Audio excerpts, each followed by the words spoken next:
नमस्कार, बहुत स्वागत है आप सभी का। मैं हूं आपके साथ कमरुद्दीन खान। बड़ी खबर से बुलेटिन की शुरुआत करेंगे। पीसीसी अध्यक्ष मोहन मरकाम का दिल्ली दौरा। जी हां, आला कमान ने उन्हें तलब किया है, अध्यक्ष को तलब किया है। संगठन के पुनर्गठन में देरी पर तलब किया गया। मरकाम ने संगठन पुनर्गठन की लिस्ट सौंपी है। प्रदेश प्रभारी पीएल पुनिया को लिस्ट सौंप दी है। अब पुनिया आला कमान से सूची अप्रूव कराएंगे। आला कमान की मुहर के बाद सूची जारी होगी। जिला कार्यकारिणी की सूची भी जारी होगी। ब्लॉक अध्यक्षों की सूची भी जारी होगी। पीसीसी के विभिन्न पदों पर नियुक्ति होगी, यानी निगम मंडलों की नियुक्ति के बाद जो पीसीसी के विभिन्न पद हैं उस पर भी नियुक्ति होगी। और आला कमान ने भी फटकार लगाई है। आला कमान ने कहा, भाई इसमें आखिर इतनी देरी क्यों हो रही, क्योंकि अगस्त के महीने से लगातार ये सूचियां लंबित हैं और कई दौर की बैठक भी हो चुकी है। इससे पहले समन्वय समिति की बैठक हुई थी, आपको याद होगा, जहां पर पीएल पुनिया पहुंचे थे। उसके बाद एक बैठक और हुई थी अभी। तो लगातार बैठक तो हो रही थी, लेकिन सूची जारी नहीं की जा रही थी। लगता है कि आम सहमति कहीं ना कहीं नहीं बन रही थी, इसीलिए आला कमान को इस पूरे मामले में दखल देना पड़ा है। और अब मोहन मरकाम को दिल्ली तलब किया गया है। हालांकि मोहन मरकाम ने पीएल पुनिया को लिस्ट सौंप दी है। अब पुनिया के ऊपर यहां पर जिम्मेदारी बेहद बढ़ गई है, क्योंकि अब वो जो सूची उन्हें सौंपी गई है उस सूची को अप्रूव कराना है पुनिया को। आला कमान की मुहर के बाद सूची जारी होगी। और ज्यादा जानकारी के साथ हमारी संवाददाता ममता लांजेवार रायपुर से जुड़ चुकी हैं। ममता, पीसीसी मोहन मरकाम ने सूची पीएल पुनिया को सौंपी है। अब पीएल पुनिया इस सूची को आला कमान से अप्रूव कराएंगे। कितनी बड़ी चुनौती? बिल्कुल, देखिए, चुनौती तो उस समय भी थी। करीबन 5 घंटे की मैराथन बैठक सिर्फ ब्लॉक जिला कार्यकारिणी को किसको जगह दी जाए, इसको लेकर गुरुवार को उसको लेकर हुई थी। और उसके बाद में अगर हम बात करें तो लगातार इस बात को लेकर भी अगर पार्टी के भीतर हमेशा पेशकश की स्थिति रही है कि चाहे निगम मंडल आयोग की जगह हो, चाहे इस तरह के जो पद हैं उसको लेकर कि किसको बाहर करें, किसको रखें। तो अभी एक सूची तो बन गई और उस सूची को लेकर ही मोहन मरकाम जो है उन्हें दिल्ली तलब किया गया था। और वहां पर उन्होंने पीएल पुनिया को जो है वो सूची दी।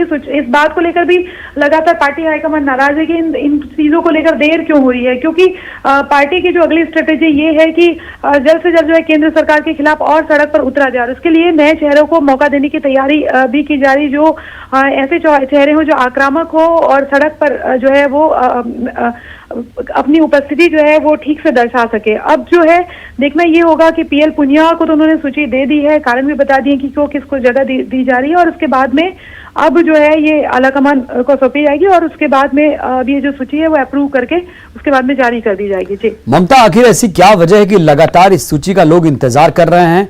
खास तौर से जो तमाम नेता खाली बैठे हुए हैं उनको भी इसमें सरकार को, संगठन को एक बड़ी जिम्मेदारी देना है। मरकाम ने एक बार कहा था ममता कि हमें ऐसे लोगों की तलाश है जो संगठन और सरकार की जो बातचीत है, जो योजनाएं हैं, उसको जन जन तक पहुंचाना है।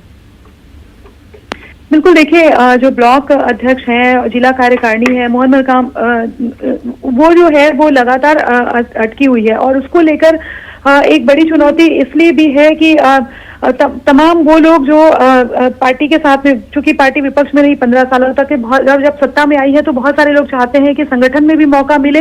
जिन लोगों को जो है वो सत्ता में मौका नहीं मिल पाया वो संगठन में भी मौका चाहते हैं। तो हर कोई ममता कहीं ना कहीं इंतजार कर रहा है और अब उम्मीद की जानी चाहिए ममता कि अब जो आला कमान के दखल के बाद सूची जल्द ही जारी हो जाएगी। चलिए, बहुत बहुत शुक्रिया ममता आपका जानकारी देने के लिए। और आपको बता कि दिल्ली में आंदोलन चल रहा है किसानों का। इस पर केंद्रीय कृषि मंत्री नरेंद्र सिंह तोमर कुछ कह रहे हैं, ये सुन लेते हैं। आज किसान यूनियन के नेताओं के साथ चर्चा का 5वां दौर पूरा हुआ। चर्चा बहुत अच्छे माहौल में हुई। हमने कहा है कि एमएसपी जारी रहेगी। एमएसपी पर किसी भी प्रकार का खतरा और इस पर शंका करना बेबुनियाद है। लेकिन फिर भी किसी के मन में कोई शंका है तो सरकार उसका समाधान करने के लिए पूरी तरह तैयार है। एपीएमसी एक्ट राज्य का है और राज्य की मंडी को किसी भी प्रकार से प्रभावित करने का इरादा न तो हमारा है और न ही कानूनी रूप से वो प्रभावित होती है। एपीएमसी और मजबूत हो इस दिशा में सरकार के लिए जो करनी है वह करने के लिए भी सरकार तैयार है। एपीएमसी के मामले में किसी प्रकार की गलतफहमी किसी को है तो सरकार समाधान करने के लिए पूरी तरह तैयार है। आज तमाम सारे विषयों पर पूर्ववत बात होती रही और हम लोग चाहते थे कि कुछ विषयों पर स्पष्टता से कुछ सुझाव हमें मिल जाएं, लेकिन बातचीत के दौर में यह संभव नहीं हो सका। अब 9 तारीख को पुनः ये बैठक होगी और हमने किसानों को कहा है कि सरकार आपके सभी पहलुओं पर विचार करेगी और हमारी कोशिश होगी कि समाधान का रास्ता हम खोजें। लेकिन समाधान का रास्ता खोजने में यह उपयुक्त होता कि किसान नेताओं के भी कुछ सुझाव मिल जाते तो हमको रास्ता निकालना थोड़ा आसान होता। अभी भी हम उसका इंतज़ार करेंगे। 9 तारीख को दोबारा से मिलेंगे। सबकी सहमति से तारीख तय की गई है और मैं आपके माध्यम से बैठक में भी कहा और यहाँ भी कहना चाहता हूँ कि सर्दी का सीजन है, कोविड का संकट है, इसलिए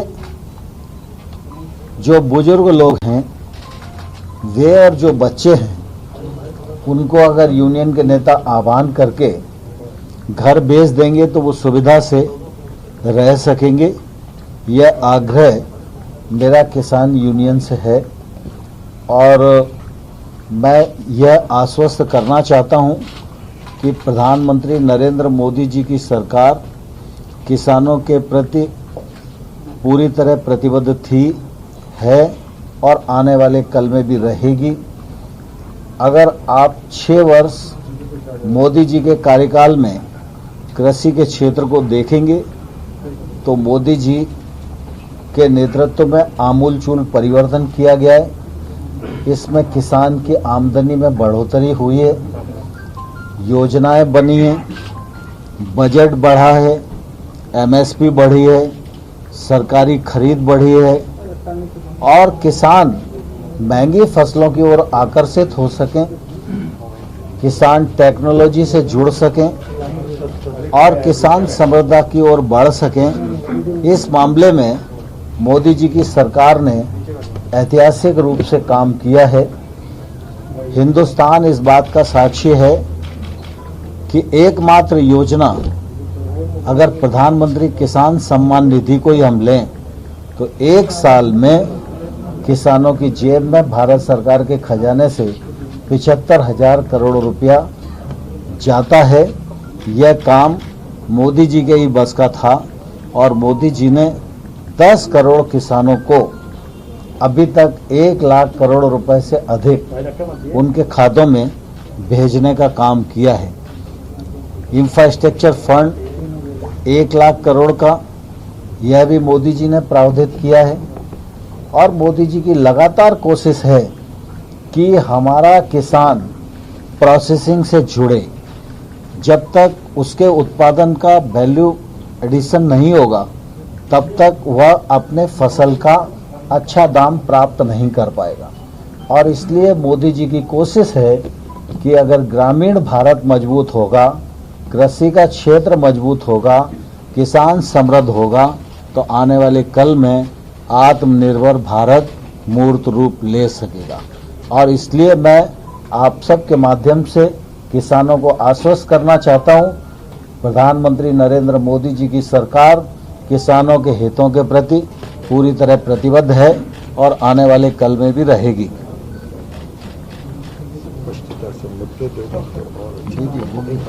लेकिन सर कह रहे हैं एक एक करके पूछो ना यार। वो कहते हैं जवाब कह रहे हैं कि यस या नो में जवाब चाहिए। तीनों तो ये पूछ रहे यस और नो में जवाब चाहिए, आप अपील करेंगे या नहीं करेंगे? वो किसी अमेंडमेंट्स के लिए तैयार नहीं है। देखिए, जब किसानों से चर्चा होती है तो अनेक प्रकार की बातें आती हैं। जब मैंने कहा कि किसानों के हितों के प्रति मोदी जी की सरकार प्रतिबद्ध है, तो जो कुछ होगा या जो कुछ किया जाएगा वो सिर्फ किसानों के हित में ही होगा। इसका भरोसा देश के किसानों को रखना चाहिए। और मैं इस अवसर पर किसान यूनियन और किसान जो आंदोलन में हैं उन सबको हृदय से धन्यवाद देना चाहता हूं कि वो पूरे अनुशासन के साथ अपना आंदोलन कर रहे हैं और उन्होंने अनुशासन को बनाए रखा है। इस प्रकार का अनुशासन बना रहे, निश्चित रूप से यह जरूरी है। और इस अनुशासन को बनाए रखने के लिए मैं सभी यूनियंस के लीडर का हृदय से धन्यवाद देता हूं और पुनः एक बार आग्रह करता हूं कि स्पष्टता से कुछ मुद्दे एक दो दिन में आ जाएंगे तो हमको समाधान के रास्ते ढूंढना और आसान हो जाए। पिछले वाले मीटिंग में 7-8 मुद्दे सरकार ने बोला था कि हम देखने के लिए तैयार है। उनका क्या विचार रहा उन मुद्दों पे? और सर, जो बातचीत चल रही है उसमें दबाव बनाने की रणनीति के तहत 8 तारीख को भारत बंद का कॉल भी दिया गया। 9 तारीख को मीटिंग है, 8 तारीख को भारत बंद का कॉल है। देखिए, दरअसल यूनियंस के अपने कार्यक्रम हैं, मैं उस पर कोई टिप्पणी नहीं करना चाहता हूं, लेकिन मैं इस अवसर पर यह आग्रह सभी यूनियंस को और किसानों को करना चाहता हूं कि आंदोलन का रास्ता छोड़कर चर्चा के रास्ते पर आएं। भारत सरकार कई दौर की चर्चा उनके साथ कर चुकी है और आगे भी समाधान निकालने के लिए चर्चा करने को तैयार है। सर, चूंकि 4 दिन का गैप किसानों को काफी ऑफर भी किया, कहा गया कि पराली के जो केसेस हैं हम उस पर पुनर्विचार कर सकते हैं, बिजली के कानून पर कुछ ऐसे आपने किसानों को काफी जो उनकी मांगे थी उसको कुछ ऑफर भी किया आपने? नहीं, परसों जब बैठक हो रही थी तो निश्चित रूप से कुछ मुद्दे चिन्हित हुए थे और उन मुद्दों पर आज भी बातचीत हुई है और इसलिए बातचीत पूरी नहीं हो पाई। 9 तारीख की बैठक इसीलिए आयोजित की गई। सर, 4 दिन का गैप क्यों रखा गया है सर?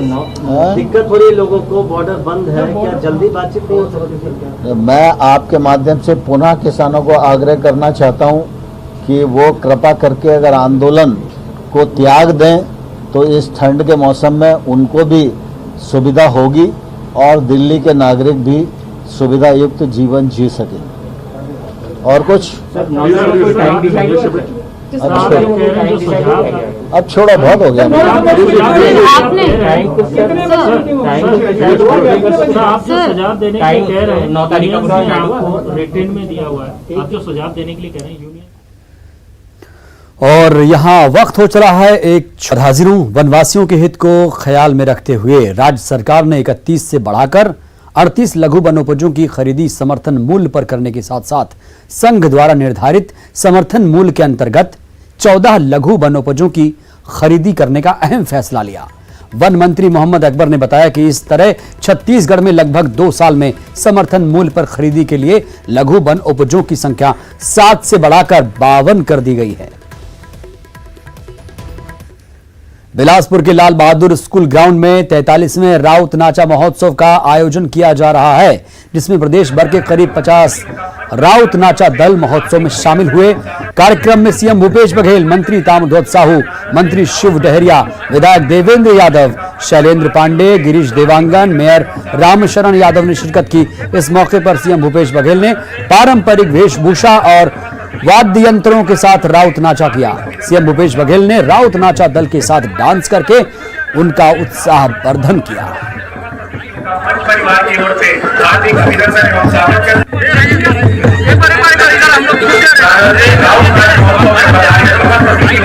परिवार की ओर से हार्दिक अभिनंदन एवं स्वागत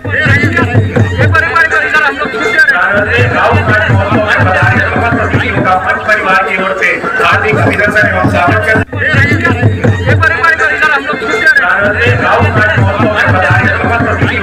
परिवार की ओर से मुख्यमंत्री भूपेश बघेल ने अपने जशपुर प्रवास के दौरान दूसरे दिन सुबह सरना एथनिक रिजॉर्ट में आम के पौधे का रोपण किया। मुख्यमंत्री ने इसके बाद बालाछापर स्थित समेकित चाय रोपणी का भूमि पूजन किया और चाय के पौधे भी लगाए। सीएम भूपेश बघेल ने गम्हरिया धान खरीदी केंद्र का जायजा लिया, धान बेचने वाले किसानों से मुलाकात की, किसानों से धान खरीदी पर चर्चा की। इसके बाद उन्होंने गौठान में चारा मशीन चलाकर चारा काटा और गायों को खिलाया। स्थानीय स्वयं सहायता समूह के वनोपज उत्पादों की जानकारी ली। सीएम ने कहा कि जशपुर में वनोपज संग्रहण और उत्पादन की अपार संभावनाएं हैं। जिले में स्वयं सहायता समूह की महिलाएं नया आयाम विकसित कर रही हैं। सीएम भूपेश बघेल ने इसके बाद जशपुर के सोंगड़ा आश्रम पहुंचकर मां काली की पूजा अर्चना कर प्रदेश के सुख समृद्धि और खुशहाली की कामना की।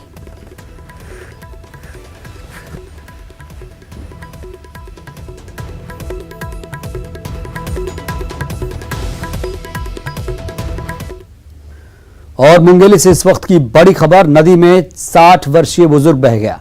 मनियारी नदी पार करते वक्त ये हादसा सामने आया।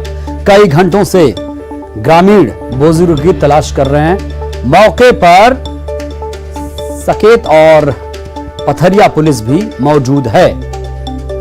मनिहारी नदी पार करते वक्त हादसा हुआ है। 60 वर्षीय बुजुर्ग नदी में बह गया है। इस बुलेटिन में फिलहाल के लिए बस इतना ही। दीजिए इजाजत। नमस्कार।